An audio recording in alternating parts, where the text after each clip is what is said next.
Hello friends and welcome back. दोस्तों, हमारे channel में आप सबका फिर से स्वागत है। फ्रेंड्स, अपने पिछले वीडियो में हमने टाइप्स ऑफ रोम यानी कि रीड ओनली मेमोरी के बारे में डिस्कस किया था। आज का हमारा ये वीडियो दोस्तों प्रोग्रामेबल लॉजिक डिवाइसेस के उस एरिया को छूता है, उस एरिया को कवर करता है जिसे हम प्रोग्रामेबल लॉजिक एरे कहते हैं। दोस्तों, प्रोग्रामेबल लॉजिक एरे क्या है, इससे पहले हमारे लिए यह जानना जरूरी है कि प्रोग्रामेबल लॉजिक डिवाइसेस क्या होते हैं।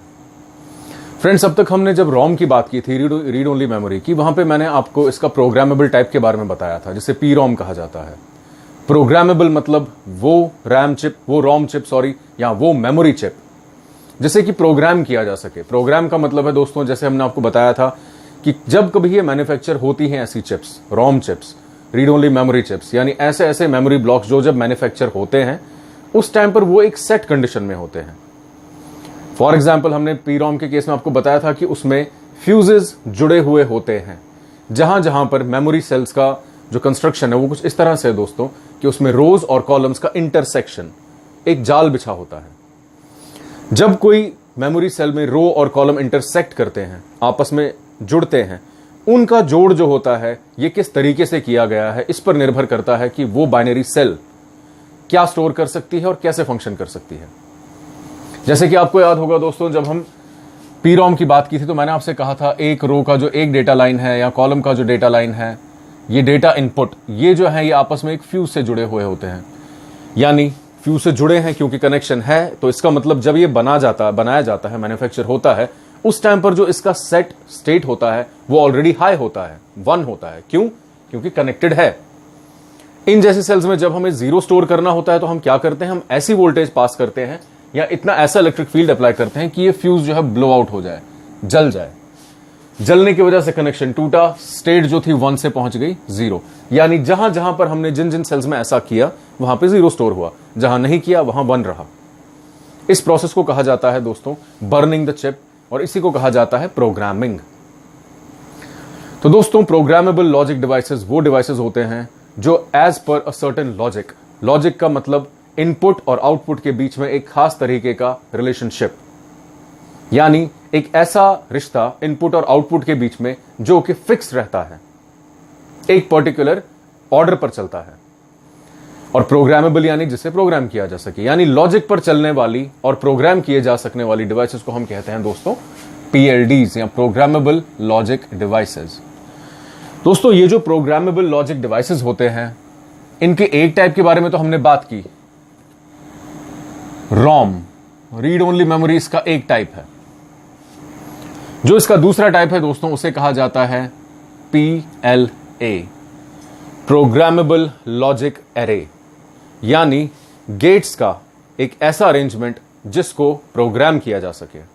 और जो इसका तीसरा टाइप होता है उसे कहा जाता है पीएएल, प्रोग्रामेबल एरे लॉजिक।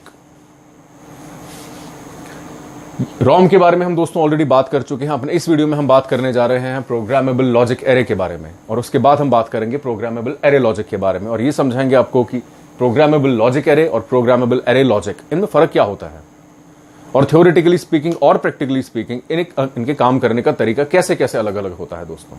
तो आइए बात करते हैं प्रोग्रामेबल लॉजिक एरे की। दोस्तों, प्रोग्रामेबल लॉजिक एरे, इसके नाम से हमें 2 बातें पता चलती हैं। पहली ये कि ये एक एरे है लॉजिक गेट्स का। एरे का मतलब मैं आपको बता चुका हूं, एक प्री डिसाइडेड अरेंजमेंट, एक खास तरीका जिससे कि हम गेट्स के कनेक्शंस को आपस में जोड़ते हैं, एक पर्टिकुलर ऑर्डर में उन्हें रखते हैं। जिस ऑर्डर में रखा जाता है उसे कहा जाता है एरे। तो दोस्तों, प्रोग्रामेबल लॉजिक एरे, इसका जो बेसिक स्ट्रक्चरल डायग्राम है वो आपके सामने इस बोर्ड पर है। यहां पर दोस्तों हम 2 तरह के गेट्स की एरेज का सहारा लेते हैं। एरेज का मतलब हम यहां पर 2 तरह के गेट्स को अरेंज करते हैं। पहले हम अरेंज करते हैं एंड गेट्स को। यहां पर हमने ये जो है दोस्तों, ये 4 एंड गेट और 2 और गेट का के टाइप का प्रोग्रामेबल लॉजिक एरे है। इसके कई सारे और भी टाइप्स हो सकते हैं डिपेंडिंग ऑन द फैक्ट कि एंड गेट्स कितने हैं और गेट्स कितने हैं। यानी इन जैसे डिवाइसेस में हम एंड गेट्स की एरे ये एरे है, ये एक एरे है, एक अरेंजमेंट है, एक खास तरीका है एंड गेट्स को कनेक्ट करने का। एंड गेट्स की एरे और गेट्स की एरे का मदद लेते हैं। तो दोस्तों पहला पॉइंट जो इंपॉर्टेंट है सबसे पहले कि हम जिस एरे का यानी जिन लॉजिक गेट्स का इस्तेमाल करते हैं प्रोग्रामेबल लॉजिक एरे में वो होते हैं एंड और गेट्स। दूसरी बात दोस्तों ये होती है कि जब हम इसकी वर्किंग, इसकी फंक्शनिंग में आपको एक्सप्लेन करूंगा तो वहां पर एक टर्म आएगी एसओपी। ये एसओपी क्या होता है ये आप जानेंगे अभी इसी वीडियो में। एसओपी और इनका ये पर्टिकुलर अरेंजमेंट, ये दो इंपॉर्टेंट पॉइंट्स हैं प्रोग्रामेबल लॉजिक एरे के बारे में। दोस्तों कंस्ट्रक्शन इसकी बहुत सिंपल है, आपके सामने है बोर्ड पर। यहां पर हमने 3 इनपुट्स लिए हैं, ये 3 इनपुट वाला प्रोग्रामेबल लॉजिक एरे या शॉर्ट में पीएलए। ये 3 इनपुट्स वाला पीएलए है। तीनों इनपुट्स का नाम है X1, X2, X3।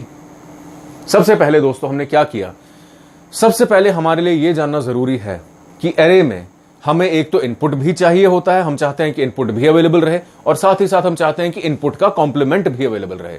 इसीलिए हमने हर किसी इनपुट का एज इट इज, जैसे फॉर एग्जांपल इनपुट X1 है तो एज इट इज हमने X1 भी अवेलेबल रखा हुआ है।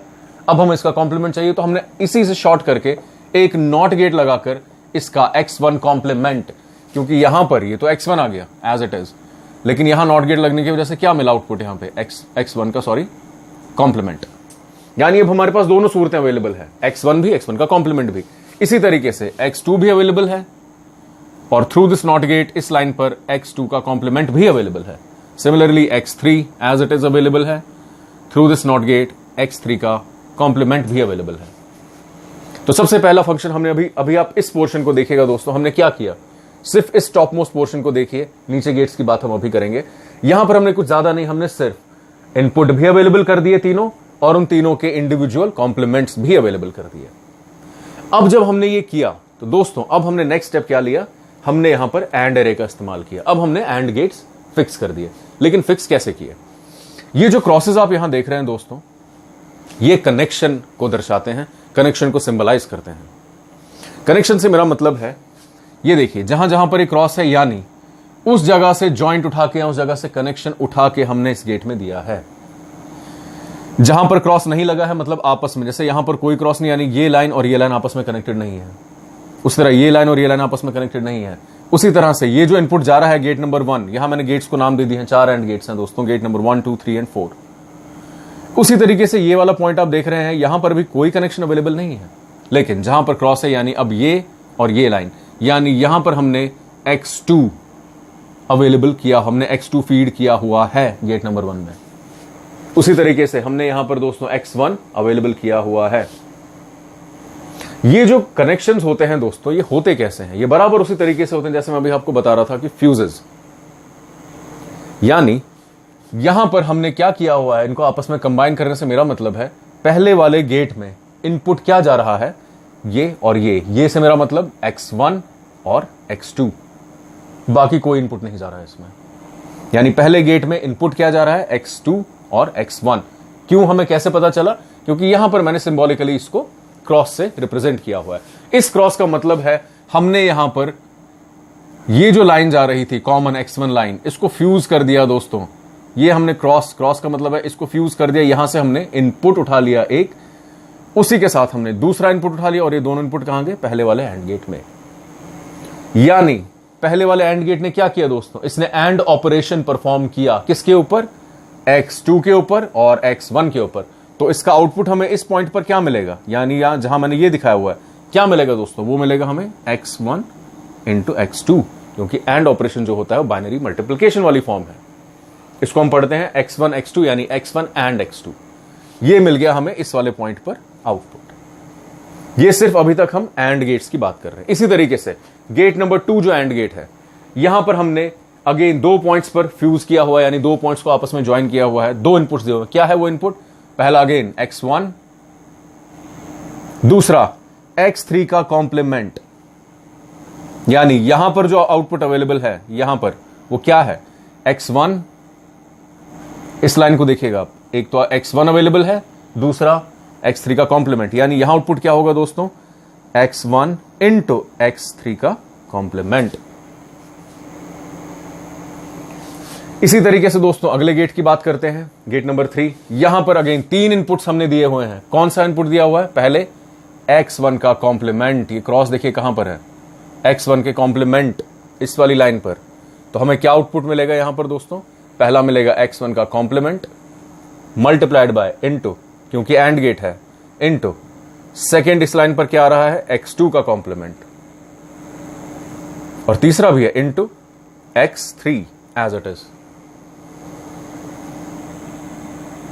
यानी x1 complement into x2 complement into x3। ये हमें मिला आउटपुट इस पॉइंट पे।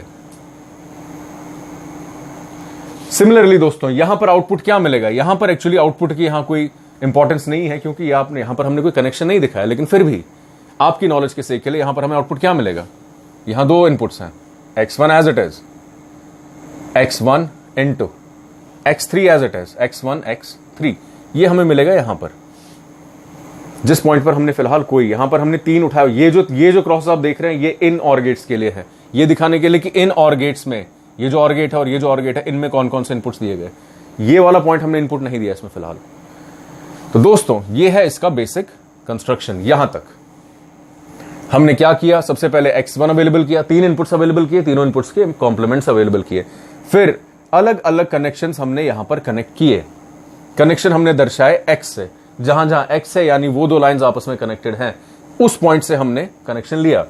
जैसे इस पॉइंट का मतलब जहां पर क्रॉस लगा हुआ है, इस पॉइंट का मतलब है हमने x1 एज इट इज, दूसरा ये एंड गेट है तो दूसरा इनपुट क्या गया? x2, x1 x2 हमें मिला यहां पर। सिमिलरली इस वाले गेट में क्या मिला दोस्तों? x1 as it is, then x3 का कॉम्प्लीमेंट, ये वाला पॉइंट, x1 इंटू x3 का कॉम्प्लीमेंट, ये मिला यहां पर आउटपुट इस पॉइंट पे। गेट नंबर 3 का आउटपुट क्या होगा दोस्तों? 3 इनपुट्स हैं इसमें, x1 complement into x2 complement into x3 as it is, ये वाली लाइन।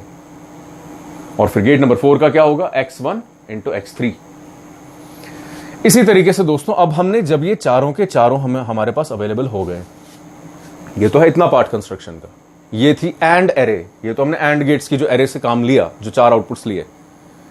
उसके बाद हमने यहां पर 2 और गेट्स और ज्वाइन कर दिया और उनको स्पेसिफाइड जो हमने मार्क किए हुए हैं रेड से, और उसके ऊपर जो मैंने ब्लैक किया अभी, जहां जहां क्रॉस साइन आप देख रहे हैं, वो इनपुट्स हमने उसमें दिए। यानी गेट नंबर 1 जो पहला और गेट है, वो क्या इनपुट ले रहा है दोस्तों? पहला वो ये ले रहा है, यानी x1 x2 हमें यहां मिला था, एंड गेट ने उनको मल्टीप्लाई किया था, x1 x2। देन दूसरा x1 as it is into x3 का कॉम्प्लीमेंट, देन तीसरा x1 का कॉम्प्लीमेंट इंटू x2 का कॉम्प्लीमेंट इंटू x3, ये। और यहां पर हमने कोई आउटपुट नहीं, इसमें कोई इनपुट नहीं लिया है इस वाले क्रॉस से, यहां पर कोई क्रॉस सिंबल नहीं है, मतलब यहां पर कोई कनेक्शन नहीं है। तो दोस्तों अब ये और गेट है, इसने इन तीनों इनपुट्स का क्या किया? इसने इन तीनों इनपुट्स का सम किया। तो जो हमें फाइनल आउटपुट, हमें 2 मिलते हैं पीएलए से 2 आउटपुट, जो फाइनल आउटपुट हमें F1 यहां पे मिला, वो क्या है दोस्तों? इन तीनों का सम। पहला x1 x2 इस वाले पॉइंट पे जो आउटपुट मिला था हमें एंड गेट से, उसको हमने एज इनपुट दिया और गेट में, प्लस क्योंकि और गेट है तो एडिशन कर रहा है, प्लस x1 इंटू x3 का कॉम्प्लीमेंट, x1 इंटू x3 का कॉम्प्लीमेंट, इंटू इसलिए बिकॉज एंड गेट से उठकर आउटपुट आया, प्लस बिकॉज और गेट है, नेक्स्ट x1 का कॉम्प्लीमेंट इंटू x2 का कॉम्प्लीमेंट इंटू x3। ये इंटू इसलिए हुआ क्योंकि पहले हमने एंड यूज किया, और बाद में एडिशन इसलिए हुआ क्योंकि हमने बाद में और गेट यूज किया। तो ये मिला हमें F1 पहला आउटपुट। इसी तरीके से दूसरा और गेट हमें देगा output F2, final output number 2 F2 क्या दे रहा है दोस्तों? सबसे पहले अगेन x1 x2, ये एक कनेक्शन, यहां पर कोई कनेक्शन नहीं है। Then next x1 complement into x2 complement into x3, then last वाला x1 इंटू x3, ये कनेक्शन हमने यहां से ले लिया। और इन तीनों का जो इनपुट्स हमने यहां लिए, इन तीनों का सम, क्योंकि हम और गेट यूज कर रहे हैं। तो फाइनल हमारे पास दोस्तों ये 2 आउटपुट्स आए, x1 x2 plus x1 into x3 complement plus x1 complement into x2 complement into x3।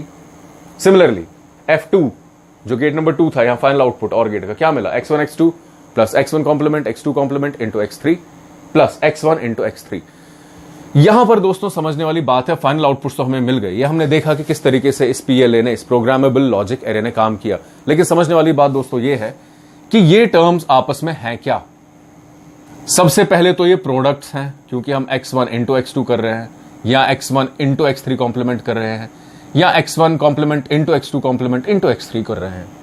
यानी ये पहले प्रोडक्ट्स हैं और उसके बाद उनका सम, इसी को कहा जाता है एसओपी। एसओपी का मतलब होता है दोस्तों सम ऑफ प्रोडक्ट्स। अलग अलग प्रोडक्ट्स हैं ये। प्रोडक्ट्स इसलिए क्योंकि हमने एंड गेट यूज किया जो कि मल्टीप्लाई करता है। अलग अलग प्रोडक्ट्स का सम यहां से, क्योंकि हमने बाद में और गेट यूज किया। तो ये जो पीएलए होता है दोस्तों, प्रोग्रामेबल लॉजिक एरे, ये चलता है एसओपी पे। ये आपके लिए याद रखने वाली बात है, सम ऑफ प्रोडक्ट्स देता है। इसके जो दो फाइनल आउटपुट्स मिलते हैं वो मिलते हैं हमें sum of what, sum of products, इन प्रोडक्ट्स का सम।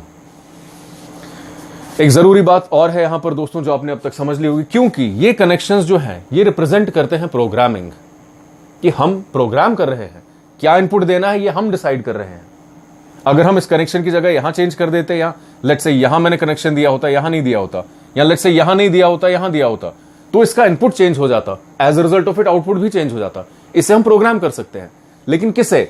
एंड गेट्स को भी हम प्रोग्राम कर सकते हैं और गेट्स को भी हम प्रोग्राम कर सकते हैं। यानी प्रोग्रामेबल लॉजिक एरे में एंड एरे और जो और गेट्स की एरे है, ये दोनों ही प्रोग्रामेबल होते हैं। ये बहुत इंपॉर्टेंट पॉइंट है दोस्तों। ये पॉइंट इसे डिफरेंशिएट करवाता है, अलग करवाता है प्रोग्रामेबल एरे लॉजिक से, पीएएल से। तो दोस्तों ये था प्रोग्रामेबल लॉजिक एरे। ये जो होता है डिवाइस, ये काफी फास्ट होता है। जब इसकी बारी आती है स्टोरेज की, इसका जो वर्किंग ऑपरेशन है वो काफी फास्ट होता है। लेकिन दोस्तों जैसा कि अगले वीडियो में जब हम पीएएल की बात करेंगे, वहां पर हम कंपेयर भी करेंगे पीएएल को पीएलए के साथ। वहां पर आप जानेंगे कि प्रोग्रामेबल लॉजिक एरे इतना इस्तेमाल में नहीं लिया जाता जितना कि प्रोग्रामेबल एरे लॉजिक लाया जाता है। वो क्यों होता है और पीएएल क्या होता है और कैसे ऑपरेट करता है, ये हम जानेंगे दोस्तों अपने अगले वीडियो में। तो उम्मीद है आपको आज का हमारा ये वीडियो पसंद आया होगा, इंफॉर्मेटिव लगा होगा। अगर आपको इस कॉन्सेप्ट के बारे में या प्रीवियसली डिस्कस्ड किसी और भी कॉन्सेप्ट के बारे में जो हम बात कर चुके हैं, कोई भी शंका, कोई भी दुविधा, कोई भी सवाल हो आपके दिल में, तो नीचे कमेंट्स में जरूर लिखिए। उसका उत्तर देने में हमें बेहद खुशी होगी। कृपया हमारे चैनल को लाइक और सब्सक्राइब जरूर कीजिए। Thank you.